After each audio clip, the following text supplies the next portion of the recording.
எங்க முத்துவோட கார்ல ஏற்கனவே பிரசவம் ஆயிருந்த பொண்ணு, அவங்க திரும்ப வீட்டுக்கு கூப்பிடுறாங்க. அதனால முத்து அவங்கள பார்க்க போறாங்க. அங்க போனதுக்கு பிறகு தான் அங்க செக்கப்க்கு போகணும். குழந்தைக்கு ட்ரீட்மெண்ட்டுக்காக நம்ம போயே ஆகணும்னு சொன்னதுக்கு பிறகு, இங்க அவங்கள கூட்டிட்டு ஹாஸ்பிட்டலுக்கு போறாங்க. எப்பயுமே இந்த குழந்தைங்களுக்கு பார்க்குற மருத்துவமனைக்கு போறாங்க. அங்க சீதா வேலை பார்க்குற அந்த ஹாஸ்பிட்டலுக்கு போனதுக்கு பிறகு, இது நம்ம சீதா வேலை பார்க்குற ஹாஸ்பிட்டல் ஆச்சே அப்படின்னு அவங்களுக்கு தெரிய வருது. இந்த ஹாஸ்பிட்டல்ல உங்க குழந்தைக்கு ட்ரீட்மெண்ட் பார்க்குறீங்கன்னு கேட்கும்போது, ஆமா இது ரொம்ப ஸ்பெஷலான டாக்டர்லாம் நல்லா பார்ப்பாங்கன்னு சொல்லிட்டு அவங்களும் உள்ள போறாங்க. என் ஒய்ஃபோட தங்கச்சி கூட இங்கே தான் ஒர்க் பண்ணிட்டு இருக்காங்க அப்படின்னு சொல்லிட்டு இங்கே காரை பார்க் பண்ணிட்டு உள்ளே வராங்க. உள்ளே வந்தா இங்கே சீதாவை கேட்குறாங்க. சீதாவா அவங்க உள்ளே ஒர்க் பண்ணிட்டு இருக்காங்கன்னு சொல்லி அங்கே ரெஜிஸ்ட்ரேஷனில் இருக்கிற அந்த லேடியை சொல்ல அப்படியான்னு சொல்லிட்டு இங்கே வெயிட் பண்ணிட்டு இருக்காங்க. சீதா அப்போ தான் வந்துட்டு ஃபைலெல்லாம் எடுத்துக்கிட்டு இங்கே வெளியில் வரும்பொழுது தன்னுடைய மாமாவை பார்த்தோன்னே அவங்களுக்கு கண்ணெல்லாம் கலங்க ஆரம்பிச்சிடுது. சீதா அப்படின்னு சொல்லிட்டு பக்கத்தில் போகிறாங்க. என்ன சீதா நிறைய ஒர்க் கொடுத்துட்டாங்களா, முகமெல்லாம் ரொம்ப வாடி கிடக்கு அப்படின்னு சொல்லி கேட்க, அதெல்லாம் ஒன்றும் இல்லை மாமா, எப்போதும் போல் நார்மலான ஒர்க்கு தான் அப்படின்னு சொல்லி பேசிக்கிட்டு இருக்கேன். சரி சரி, இங்கே ரொம்ப நேரம் பேசிக்கிட்டு இருந்தா கேமரா வேற இருக்கு, அப்புறம் உன்னோட வேலைக்கு ஏதாவது பிரச்சனை வந்துட போகுதுன்னு சொல்லி இங்கே சீதா கிட்ட சொல்ல சீதா உடனே கலங்கி அழுகுறாங்க. என்னாச்சுமா, இங்கே எதுவும் உனக்கு பிரச்சனையா சொல்லு, யாராவது உனக்கு பிரச்சனை கொடுக்குறாங்கன்னா சொல்லு, அவங்கள உண்டு இல்லைன்னு பண்ணிடுறேன்னு முத்துவும் சொல்ல. அதெல்லாம் ஒன்றும் இல்லை மாமா, இங்கே நான் ரோஹிணி வந்தாங்கல்ல, அவங்கள பற்றி விசாரிச்சு சொன்னேன்னு சொல்லி ரோஹிணி இங்கே ஃபோன் பண்ணி இங்கே என் மேலே கம்ப்ளைண்ட் கொடுத்துட்டாங்க. அவங்க இப்போ என்னை வேலையை விட்டு நிறுத்துற அளவுக்கே போயிட்டாங்கன்னு சொன்ன உடனே, இந்த பார்லர் நமக்கு எதுக்கு தேவையில்லாத வேலை, ஆமாம் அதே இந்த மாதிரி வேலையெல்லாம் பார்த்துட்ருக்குன்னு எனக்கு புரியவே இல்லை. இதான் முடிஞ்சு போன பிரச்சனை, திரும்ப எதுக்காக உன்னோட வேலையில் இப்படி ஒரு பிரச்சனை ஏற்படுத்துது அந்த இருக்கு அப்படின்னு சொல்கிறாங்க. உடனே அதுக்கு எங்கள் சீதா சொல்கிறாங்க, விடுங்க மாமா, அவங்க ஏதோ ஏதோ சொல்லிட்டாங்க, ஆனால் நான் ஏதோ பேசி சமாளிச்சிட்டேன், ஆனால் அதுக்கு பனிஷ்மெண்ட் சொல்லி என்னுடைய சம்பள பணத்தை பிடிச்சிக்கிறேன்னு சொல்லிட்டாங்க மாமா. பரவாயில்ல, எனக்கு பாதி சம்பள பணம் வந்தாலும் கூட எனக்கு வேலை கிடைச்சதே போதும் மாமா அப்படின்னு சொல்லிட்டு இங்கே ரொம்ப கவலையாக நிற்கிற சீதாவை பார்த்து ஒரு முத்துவுக்கு ரொம்ப வருத்தமாக இருக்குது. நீ எதுக்கும் கவலைப்படாதன்னு சொல்லும்போது அதுக்கு சீதா சொல்கிறாங்க, மாமா இந்த விஷயத்த போய் வீட்டில் எதுவும் சொல்லிட வேண்டாம், எனக்கு மனசு தாங்காமல் தான் உங்ககிட்ட சொன்னேன், அக்காவுக்கு கூட இந்த விஷயம் என்ன தெரியாது, அவகிட்ட சொன்னால் ரொம்ப வருத்தப்படுவான், அதுவும் இல்லாமல் என்னால் அந்த வீட்டில் திரும்ப பிரச்சனை வரும், நீங்கள் கூட இதை போய் பற்றி வீட்டில் எதுவும் கேட்டுக்க வேண்டாமாம்மா அப்படின்னு சொல்லிடுறாங்க. சரி சரிம்மா, நீ இனிமேல் இந்த ரோகிணி விஷயத்தில் எதுக்கும் தலையிடாமல் ஒதுங்கே இரு, அது ரொம்ப பண்ணிகிட்ருக்கு, நான் பார்த்துக்கிறேன் இனிமேல் அப்படின்னு முத்து சொல்ல, அவங்க இனிமேல் இந்த ஹாஸ்பிட்டலுக்கு வரமாட்டேன்னு சொல்லிட்டவங்க மாமா, வேறு ஹாஸ்பிட்டலில் பார்த்துக்கிறாங்களான்னு சொன்ன உடனே இது முத்துவுக்கு ரொம்ப அதிர்ச்சியையும் அதே நேரம் சந்தேகத்தையும் ஏற்படுத்துது. அப்படி என்ன ஒரு சீக்ரெட்டுன்னு சொல்லிட்டு இப்போ இந்த விஷயத்த வீட்டில் சொல்லாங்கன்னு சொல்லிட்டு உன்னை இங்கே ஹாஸ்பிட்டலில் போட்டு கொடுத்தது மட்டும் இல்லாமல் வேறு ஹாஸ்பிட்டலில் பார்க்குற அளவுக்கு அது முடிவுக்கு போயிருக்குன்னா அதுக்கு பின்னாடி ஏதோ ஒரு பெரிய விஷயத்தை மறைக்கிறதுனால தானே இப்படிப்பட்ட வேலையெல்லாம் பார்த்துட்டு இருக்கேன், என்னென்னு நானே கண்டுபிடிக்கிறேன்னு எங்கள் சீதாட்ட சொல்கிறாங்க. சரி மாமா, அக்கா கிட்டையும் இல்லை வீட்லேயும் இந்த விஷயத்தை பற்றி பேச வேணாம் அப்படின்னு சொல்லிட்டு சீதா போக இங்கே முத்து ரொம்ப யோசனையில் இருக்காங்க. தனக்கு வந்த சவாரியை திரும்ப வீட்டில் கொண்டு விட்டுட்டு சில வேலைகள் எல்லாத்தையுமே முடிச்சுட்டு அதுக்கப்புறமா முத்து வந்து வீட்டுக்கு போகிறாங்க. வீட்டுக்கு போகிற முத்து ரொம்ப கோபமாக இருக்காங்க. அங்கே போய் ஹாலில் உட்காடுறாங்க. மீனா கொஞ்சம் தண்ணி கொண்டு வான்னு சொல்லும்போது மீனா தண்ணி கொண்டு வந்து கொடுக்க, ஆமாம் அம்மா எங்கே அப்படின்னு சொல்லி கேட்குறாங்க. அம்மாவா, அத்தையா, அத்தை உள்ளே இருக்காங்கன்னு சொல்லும்போது அதுக்கு இங்கே அண்ணாமலையும் என்னடா இது முக்கியமான விஷயமானு சொல்லி கேட்க, முக்கியமான விஷயந்தாப்பா, ஆமாம் எங்கே இந்த பார்லர் அம்மா அப்புறம் அந்த மனோஜ் பையன் எல்லாம் வீட்டில் தானே இருக்காங்க, எல்லாரையும் வெளியில் வர சொல்லுங்க அப்படின்னு சொல்லும்போது மீனா எல்லாரையும் வெளியில் கூப்பிடு அப்படின்னு சொல்லி இங்கே சத்தமாக பேச, இவன் எதுக்கு வந்ததும் வராதுமா இப்படி சத்தம் வைக்கிறான், இவனுக்கு ஒரு நாள் விட்டு ஒரு நாள் போனால் இதே வேலை தான், ஏதாவது ஒரு பிரச்சனையை பண்ணிக்கிட்டே இருக்கான் அப்படின்ற மாதிரி இங்கே மனோஜும் சத்தத்தோட வெளியில் கிளம்பி வர, கூடவே இங்கே ஸ்ருதி அதுக்கு பிறகு அங்கே ரவின்னு எல்லாமே வந்து நிற்கிறாங்க. என்னடா முத்து, எதுக்கு இப்படி எல்லார்கிட்டையும் இப்படி சத்தம் போட்டுட்ருக்கேன்னு இங்கே ரவி கேட்க, ஆமாண்டா ஆமாண்டா நான் சத்தம் தான் போடுறேன், இப்போ அதை சத்தம் போடுறதுக்கான காரணம் என்னன்னு தெரிஞ்சுக்கணும்ல நீங்கள் அப்படின்னு எங்கள் முத்து சொல்ல, என்ன விஷயம் முதல்ல சொல்லுடா அப்படின்னு கேட்குறாங்க. உடனே இங்கே மனோஜ் சொல்கிறாங்க, இவனுக்கு வேறு வேலையே இல்லை, ஏதாவது ஒரு பிரச்சனை இழுத்துட்டு வந்திருப்பான்னு சொல்ல, பிரச்சனை இழுத்துட்டு வந்தது நான் இல்லைடா பார்லர் அம்மா அப்படின்னு சொல்கிறாங்க.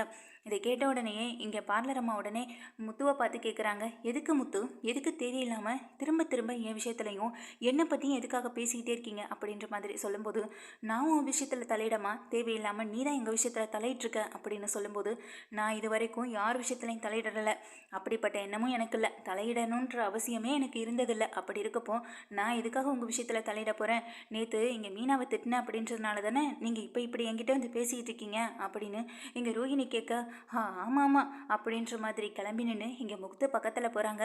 என்னென்னு விஷயத்த சொல்லிடான்னு எங்கள் அண்ணாமலை சொல்கிறாங்க. எங்கள் விஜயா வந்து நிற்கிறாங்க. இவன் எதை பற்றி பேசுகிறான்னு விஜயாவுக்கு ஒன்றுமே புரியலை. டே முத்து, முதல்ல விஷயம் என்னன்னு சொல்லு, அதுக்கப்புறம் நாங்கள் இங்கே உங்கள் விஷயத்தில் தலையிட்டோமா இல்லையா அப்படின்றத பற்றி பேசிக்கலாம் அப்படின்னு மனோஜ் சொல்ல, அதுக்கு உடனே இங்கே முத்து சொல்கிறாங்க, இன்னைக்கு காலையில் சவாரிக்கு ஒன்று போனேன்ப்பா, சவாரிக்கு போயிட்டு எங்கள் ஹாஸ்பிட்டலுக்கு போனதுக்கப்புறம் தான் எனக்கு விஷயம் தெரிஞ்சுது, சீதாவோட வேலையை கெடுக்கிறதுக்காக ஃபோன் பண்ணி இந்த மாதிரி சீதா மேலே கம்ப்ளைண்ட் பண்ணியிருக்கா. அதனால சீதாவுக்கு வேலையே போகிற நிலைமைக்கு ஆயிடுச்சு. அன்னைக்கு மட்டும் ஏதோ பெரிய எது மாதிரி பேசினேன், மிடில் கிளாஸில் படித்து கஷ்டப்பட்டு வேலைக்கு போகிறதெல்லாம் ரொம்ப பெரிய கஷ்டம்னு, இன்னைக்கு நீ நடந்துக்கிட்ட விதமே சரியில்லையே அப்படின்ற மாதிரி சொல்ல, என்னோட விஷயத்தில் தலையிட்டா நான் அப்படி தான் பண்ணுவேன்னு இங்கே உடனே ரோஹிணியும் சொல்கிறாங்க. அப்போது என் விஷயத்தில் நீ தலையிட்ருக்கியே, உன்னை என்ன பண்ணுறது, பேசாமல் போலீஸ்க்கு கம்ப்ளைண்ட் பண்ணிடலாமா அப்படின்னு கேட்குறாங்க. என்னது அப்படின்ற மாதிரி எங்கள் விஜயா வாயை பழந்து நிற்க, தேவையில்லாமல் எதுக்கடா பேசிக்கிட்டு இருக்க, உன் விஷயத்தில் அதுவும் ரோஹிணி என்னத்தை அப்படி தலையிட்டு இருக்க போகிறான், அதுவும் போலீஸ் கம்ப்ளைண்ட் பண்ணுற அளவுக்குன்னு எங்கள் விஜயா கேட்க, யாருக்கு தெரியும், நீங்கள் தான் இதுக்கு துணையாக இருந்தீங்களோ என்னமோன்னு சொல்லும்போது, முதல்ல விஷயத்த சொல்லிடான்னு அண்ணாமலை சத்தம் போடுறாங்க. அதுக்கு பிறகு தான் இங்கே முத்து சொல்கிறாங்க, இன்றைக்கி முதல்ல நடந்த விஷயத்தை விடுங்க, நான் இங்கே சீதாவை பார்த்துட்டு திரும்ப மறுபடியும் வீட்டுக்கு வந்துட்டு இருக்கும்போது தான் எனக்கு ஒரு சவாரி வந்தது. போகிற வழியில் ஒருத்தருடைய கார் ரிப்பேர் ஆகிடுச்சு. சரி, அவரை கொண்டு போய் நம்ம விட்டுட்டு வரலான்னு அவரும் வந்து வண்டியை நிறுத்தினார். அவரை நானும் தான் அழைச்சிட்டு போனேன். அவர் போயிட்டுருக்கும் போதே பேசிக்கிட்டு வந்தார் என்கிட்ட. புறம்போக்கு இடத்துல கடையை கட்டி வச்சுருக்காங்க, அதை இடிக்கணும்னு பார்த்தா அங்கே இருக்க ஒரு பொம்பளை அழுத ஆர்ப்பாட்டம் பண்ணிக்கிட்டு இருக்கு. அதான்ப்பா ஒரு பிரச்சனை, நான் போகணும் அப்படின்னு சொல்லி என்கிட்ட சொன்னார். சரி, நானும் அவசரமாக வண்டி ஓட்டிகிட்டு போயிட்டு இருந்தேன். அப்போ தான் அவர் சொல்லும்போது எனக்கும் ஒரு ஞாபகம் வந்தது. அவர்கிட்ட நானே கேட்டேன், உங்களை மாதிரி நேர்மையான ஆஃபீஸர்ஸ் எல்லாமே இருக்கத்தான் செய்கிறாங்க, அப்படி இருக்கப்போ எதுக்காக நாங்கள் வச்சுருந்த ஒரு சின்ன கடையை இப்படி அதையும் தூக்கிட்டு போகணும்னு நினச்சாங்கன்னு தெரியலேன்னு அவர்கிட்ட கேட்டேன். அப்போ தான் அவர் என்கிட்ட கேட்டார், ஆமாப்பா அன்னைக்கு நான் உன்னை வீடியோவில் பார்த்தேனே, அந்த பையன் தானே நீ, ஒரு லேடியை கூட ஒரு சாமர்த்தியமாக யோசித்து வண்டியை நிறுத்திட்டு அந்த அவங்களுக்கு பிரசவம் ஆகணும்னு சொல்லி நீ ரொம்பவே வந்துட்டு அங்கே இருக்கிற ஆளுங்க மூலமாக அந்த பொண்ணை காப்பாற்றினியே, நல்ல ஞாபகம் இருக்குப்பா உன்னை பார்க்கும்போது அப்படின்னு சொல்கிறாங்க. உங்களை மாதிரி சில பேர் இருக்கிறதுனால தான் இந்த நாட்டில் மழையும் பெய்யுதுன்னு சொல்ல போது அதுக்கு முத்துவும் சொல்லியிருக்காரு, ஆமாங்க இதே வார்த்தையை வச்சு தான் எனக்கு நிறைய பேர் வந்து ட்ரெண்ட் பண்ணி விட்டாங்க. பரவாயில்லைங்க சார், என்னை நீங்கள் தெரிஞ்சு வச்சுருக்கீங்களே அது வரைக்கும் சந்தோஷம்னு இங்கே முத்துவும் சொல்லியிருக்காங்க. அது மட்டும் இல்லாமல் உடனே அவரும் முத்துட்டே கேட்டிருக்காரு, ஆமாம் கொஞ்சம் நேரத்துக்கு முன்னாடி சொன்னியே உனக்கும் இதே மாதிரி கடை பிரச்சனைன்னு, என்னப்பா பிரச்சனைன்னு சொல்லி கேட்கும்போது, இல்லை சார் என் பொண்டாட்டிக்கு நான் ஒரு தள்ளு வண்டி வாங்கி கொடுத்து அதில் பூ கட்டி விற்கிறதுக்காக நான் வீட்டு வாசலையே நிறுத்தி வச்சுருந்தேன். அந்த கடை மற்றவங்களுக்கு தொந்தரவாக இருக்குன்னு சொல்லி தூக்கிட்டு போயிட்டாங்க கார்ப்பரேஷன் கம்பெனிலேருந்துன்னு சொல்லும்போது, இதை கேட்ட வரும், அப்படியா, என்னையே மீறி அப்படி இன்னும் நடந்திருக்க வாய்ப்பு இல்லையே, அங்கே மேனேஜ்மெண்ட்டே நான் தானே அப்படின்னு சொல்லும்போது, அப்படிங்களா சார், அப்புறம் யார் சார் அதை தூக்கிட்டு போயிருப்பான்னு கேட்கும்போது, இருங்க நான் விசாரிக்கிறேன்னு சொல்லிட்டு இங்கே முத்துவோட அட்ரஸ் ஏரியா இப்படி எல்லாத்தையும் கேட்டுட்டு உடனே ஃபோன் மூலமாக விசாரிக்கிறாங்க. அவங்களும், ஆமாம் சார் எங்களுக்கு ஒரு பொண்ணு தான் வந்துட்டு ஃபோன் பண்ணி சொன்னாங்க, அவங்க சொன்ன இன்ஃபர்மேஷன் மூலமாக தான் நாங்களும் போய் கடையை தூக்கணும்னு சொல்லும்போது இங்கே அவர் திட்டுறாரு, ஏங்க உங்களுக்கு எந்த இன்ஃபர்மேஷன் வந்தாலும் எந்த ஒரு கிளாரிஃபிகேஷன் உங்களுக்கு இல்லாமல் உடனே ஓடி போய் கடையை எடுத்துருவீங்களா, உங்களுக்கு வீடியோ ஆதாரம் இல்லை மற்றவங்க மூலமாக ஏதாவது ஆதாரம் கிடச்சிதா அப்படின்ற மாதிரி கேட்க, இல்லை சார்னு சொல்லி அவங்க ஃபோன்லேயும் சொல்லியிருக்காங்க. அதுக்கப்புறம் தான் இவர் ஒரு முடிவு எடுத்திருக்காரு. அப்படி உங்களுக்கு யார் வந்துட்டு ஃபோன் பண்ணால், அந்த கடைக்கு பிடிக்காதவங்க ஃபோன் பண்ணியிருக்கலாம், இல்லை அந்த கடைக்கு போட்டியாக இருக்கிறவங்க ஃபோன் பண்ணியிருக்கலாம். இப்படி ஏகப்பட்ட பிரச்சனைகள் இருக்கும்போது அதை எதையுமே நீங்கள் பார்க்காம இப்படி ஒரு பொண்ணோட கடையை எடுத்திருக்கீங்களே அப்படின்ற மாதிரி சொல்லிட்டு, யார் ஃபோன் பண்ணாங்க அப்படின்ற டீட்டெயில்ஸ் எனக்கு இன்னும் ஒரு 5 மினிட்ஸில் தெரிஞ்சாகணும் அப்படின்னு சொல்லிட்டு எங்கள் ஃபோனை கட் பண்ணிடுறாங்க. ஏன்பா முத்து, உன்னை பார்க்கும்போதே நல்ல பையனாக தெரியுது, நீயும் கார் ஓட்டி உழைச்சி சம்பாதிச்சிட்ருக்க, அப்படி இருக்கப்போ உனக்கு யாரும் எதிரி இருக்காங்களான்னு சொல்லி கேட்கும்போது, எதிரியா சார் இருக்க மாட்டாங்க, எல்லா தொழிலையும் எதிரின்றவங்க இருக்கத்தான் செய்வாங்கன்னு எங்கள் முத்து வந்து வண்டி ஓட்டிட்டு பறியே சொல்லிட்டு போயிருக்காங்க. வண்டி ஓட்டிகிட்டே சொல்லிட்டு போகிறாரு. அப்போ தான் வந்து அங்கே பின்னாடி இருக்கவருக்கு 5 நிமிஷத்தில் யார் என்னென்னு தெரிஞ்சுட்டு உடனே ஃபோன் வருது. இந்த மாதிரி ரோஹிணி அப்படின்றவங்களுடைய பேரில் தான் இந்த நம்பர் ரெஜிஸ்டர் ஆகிருக்கு சார்னு சொல்லியிருக்காங்க. ரோஹிணியா அப்படின்னு வந்துட்டு இங்கே கேட்ட உடனே முத்து வண்டியை நிறுத்திடுறாங்க. என்னப்பா வண்டியை நிறுத்திட்டு அப்படின்ற மாதிரி சொல்ல, யார் பேர் சொன்னீங்கன்னு எங்கள் முத்து கேட்க, அதுக்கு அவர் சொல்கிறாரு, ரோஹிணின்ற பேரில் உள்ளவங்க தான் ஃபோன் பண்ணி கம்ப்ளைண்ட் பண்ணதான் சொல்லியிருக்காங்க அப்படின்னு சொல்லிடுறாங்க. இதை கேட்ட முத்துக்கு ரொம்ப அதிர்ச்சியாக இருக்குது. அப்படி யாரையும் உனக்கு தெரியுமாப்பான்னு சொல்ல, இங்கே முத்து ஏதோ சொல்லி சமாளிச்சுட்டு அவங்க கிட்ட தெரியக்கூடாதுன்றதுக்காக, சரிங்க சார் நீங்கள் கேட்ட இடம் வந்துடுச்சு, ரொம்ப நன்றி சார், இனிமேல் நான் பார்த்துக்கிறேன் அப்படின்னு சொல்லிடுறாங்க. சரிப்பா, இனிமேல் உனக்கு எந்த உதவியாக இருந்தாலும் என்கிட்ட கேளு, அந்த கடையை நான் திரும்ப அங்கே கொண்டு வந்து வைக்கிறதுக்கு என்னால் முடிஞ்ச உதவியை பண்ணுறேன்னு சொல்ல, இல்லை பரவாயில்ல சார், இப்போ என் ஒய்ஃபுக்கு நான் ஸ்கூட்டி வாங்கி கொடுத்துருக்கேன், அது மூலமாக அவள் எங்கே பார்த்தாலும் போயிட்டு பூவெல்லாம் கொடுத்துட்டு வரான், அதனால் எனக்கு ஒன்றும் பிரச்சனை இல்லை சார், ஒருவேளை உதவினா நான் கேட்குறேன்னு முத்து சொல்ல, உண்மையிலேயே நீ ரொம்ப நல்ல பையன் அப்படின்னு சொல்லி பாராட்டிட்டு அவரும் போக, எங்கள் முத்து அந்த கோவத்தில் தான் வீட்டில் வந்து எல்லா விஷயத்தையும் சொல்லிட்டு இருக்காரு. இதை கேட்ட ரோஹிணி அதிர்ந்து போக எங்கள் விஜயம் அப்படி நிற்கிறாங்க. அப்போ தான் அண்ணாமலை கேட்குறாங்க, என்னடா சொல்கிற, அப்போ இந்த வண்டிக்கு இங்கே மீனாவோட பூக்கடை இருக்கக்கூடாதுன்னு சொல்லி ஃபோன் பண்ணி சொன்னது இந்த பார்லர் பார்லர் தானா, இந்த ரோஹிணி தானா அப்படின்னு கேட்கும்போது, ஆமாப்பா இந்த ஃப்ராடு தான்ப்பா, இந்த ஃப்ராடு கேடி வேலையெல்லாம் பார்க்கணும்னு தெரியும், ஆனால் எங்கள் விஷயத்தில் இவ்வளோ பெரிய கேடித்தனமான வேலையை பார்த்துருக்குன்னு எனக்கு இன்றைக்கி தானே தெரிஞ்சிருக்குன்னு எங்கள் முத்துவும் சொல்கிறாங்க. இதை கேட்ட ரோஹிணியால் எதுவுமே பேச முடியலை. மனோஜ் கேட்குறாங்க, என்ன ரோஹிணி உன் மேலே பள்ளி போடுறான், எதுவுமே பேசாமல் நிற்கிறீங்கன்னு சொல்லி மனோஜ் கேட்க, அது இல்லை மனோஜ் அப்படின்னு தயங்கி நிற்க, உடனே எங்கள் ஸ்ருதி சொல்கிறாங்க, நிச்சயமாக முத்து சொல்கிறது பொய்யா இருக்காது, எனக்கு உங்கள் மேலே ஆரம்பத்திலே சந்தேகம் இருந்தது. ஏன் ஆண்டி உங்களுக்கு கூட இங்கே மீனா கடை வச்சிருந்தது பிடிக்கல, என் பேரில் வச்சுருக்கான்னு சொல்லி ரொம்பவே ஃபீல் பண்ணினீங்க, எதுக்காக என் பேரில் வைக்கணும்னு சொல்லி ரொம்பவே இங்கே மீனாக்கிட்டே முத்துக்கிட்டே சண்டை போட்டீங்க, உங்களுக்கும் இதில் சம்மந்தம் இருக்குது தானே ஆண்டி நீங்கள் ஸ்ருதி சொன்ன உடனே விஜயா வந்துட்டு எதுவுமே தெரியாத மாதிரி நின்றுட்டுருக்காங்க. இங்கே ரோஹிணியை காப்பாற்றுறதா இல்லை ரோஹிணியை காப்பாற்றுறோன்னு போய் நம்மளும் மாட்டிக்கிறதான்னு தெரியாமல் நின்றுட்டுருக்கேன். அண்ணாமலை கேட்குறாங்க, சொல்லு விஜயா, ஏற்கனவே ஏகப்பட்ட பல விஷயங்களை என்கிட்டேருந்து மறைஞ்சிருக்கேன், இப்படிப்பட்ட ஒரு கீழ்த்தரமான வேலையை செஞ்சுருக்கேன்னு தெரிஞ்சதுன்னா அதுக்கப்புறம் இப்போன்னு இல்லை வாழ்நாள் முழுக்கவும் கூட நான் பேசவே மாட்டேன்னு சொல்ல இங்கே விஜயா பயந்து போய் நின்றுட்டுருக்காங்க. ஏற்கனவே இவரை பேச வைக்கிறதுக்குள்ள நான் படாத பாடுபட்டுட்டேன், இந்த முத்துவும் மீனாவும் ஏதோ செய்ய போய் தான் அவர் என்கிட்ட வந்து பேசினார், இப்போ இந்த முத்து மீனாவுடைய வாழ்க்கையில் நம்ம இவ்வளோ பெரிய விஷயத்த பண்ணியிருக்கோன்னு தெரிஞ்சதுன்னா கண்டிப்பாக அவர் செஞ்சுட்டே போயிடுவார் அப்படின்னு பயத்தில் நின்றுட்டுருக்காங்க. நீ நிற்கிறத பார்க்கும்போதே தெரியுது நீ இதுக்கு உடந்தையாக இருந்திருக்கன்னு. ஏமா ரோஹிணி, நீ இந்த வீட்டுக்கு வாழ வந்த பொண்ணு தானே, அடுத்தவங்களுடைய வாழ்க்கை கெடுக்கணுன்ற ஒரு எண்ணம் உனக்கு எப்படி வந்தது, உன் அத்தையோட சேர்ந்து நீயும் இந்த மாதிரியான வேலையை பார்க்க நினைக்க ஆரம்பிச்சிட்டியான்னு சொல்லி எங்கள் அண்ணாமலையும் பயங்கரமாக திட்ட ஆரம்பிக்கிறாங்க எங்கள் ரோஹிணியை. உடனே முத்து கேட்குறாங்க, சபாஷ் பார்லரம்மா சபாஷ், இவ்வளோ நேரம் என் விஷயத்தில் தலையிட்டா நான் என்ன பண்ணுவேன்னு எனக்கு தெரியாதுன்னு சொன்னல, இப்போ எங்கள் விஷயத்தில் நீ எவ்வளோ பெரிய வேலை பார்த்துருக்க, அப்போது உன்னைய நாங்கள் என்ன பண்ணுறது சொல்லு, போலீஸில் கம்ப்ளைண்ட் கொடுத்துடலாமா, வீட்டில் இருக்கிற ஒரு துரோகியே எங்களுக்கு முதுகுக்கு பின்னாடி குத்திருக்குன்னு சொல்லி உன் மேலே ஒரு கம்ப்ளைண்ட் கொடுக்கான்னு சொல்ல எங்கள் மனோஜ் ஆடி போய் நின்றுட்டுருக்காங்க. ரோஹிணி வாயை திறக்க முடியல.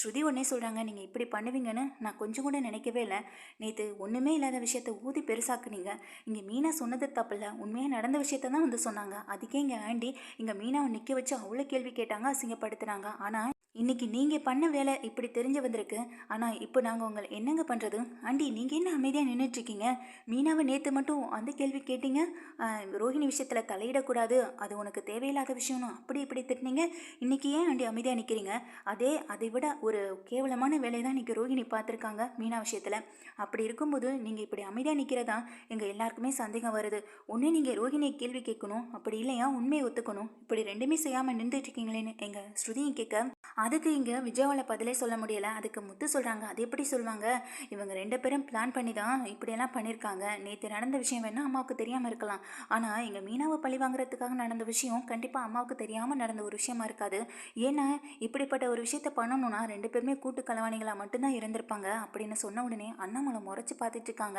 இங்கே மீனாவை கேட்குறாங்க, என்ன ரோஹிணி என் விஷயத்தில் அப்படி நான் என்ன உங்களுக்கு பண்ணிட்டேன்னு என்னுடைய கடையை நீங்கள் அப்படி கார்பரேஷன் கம்பெனிக்கு ஃபோன் பண்ணி அதை எடுக்க வச்சிங்க, அந்த அளவுக்கு உங்களுக்கு என் மேலே என்னங்க கோவம் அப்படின்னு சொல்லி கேட்குறாங்க. இங்கே ரோஹிணி தலை குனிஞ்சு நின்றுட்டுருக்கேன், முதல்ல ஃபோனை எடு அப்படின்னு சொல்கிறாங்க. எதுக்கு எதுக்கு எடுக்கணும்னு இங்கே ரோஹிணி கேட்குறேன். அதுக்கு இங்கே முத்து சொல்கிறாங்க, முதல்ல ஃபோனை எடுத்து சீதா வேலை பார்க்குற ஹாஸ்பிட்டலுக்கு ஃபோன் பண்ணுறேன் அப்படின்னு சொன்ன உடனே இங்கே அப்படியே அதிர்ந்து போய் நிற்கிறாங்க. நான் எதுக்கு பண்ணணும் அப்படின்னு கேட்கும்போது, இப்போ நீ பண்ணுற அப்படின்னு சொன்ன உடனேயே எதுக்குடா எதுக்கு இப்போ அவளை அந்த ஹாஸ்பிட்டலுக்கு ஃபோன் பண்ண சொல்கிறேன்னு விஜயா கேட்க, நான் உங்ககிட்ட எதுவும் பேசலை, நீங்கள் அமைதியாக இருக்கிற வரையும் உங்களுக்கு நல்லது, இந்த விஷயத்தில் தேவையில்லாமல் நீங்கள் வந்து மூக்க நுழைச்சிங்கன்னா அப்புறம் நீங்களும் இதில் உடந்தையாக இருந்தீங்கன்னு சொல்லி உங்களை ரெண்டு பேருமே போலீஸ் ஸ்டேஷனில் தூக்கி வச்சுருவேன், அம்மானு கூட பார்க்க மாட்டேன்னு முத்து மிரட்டின உடனேயே விஜய் அமைதியாக நிற்கிறாங்க.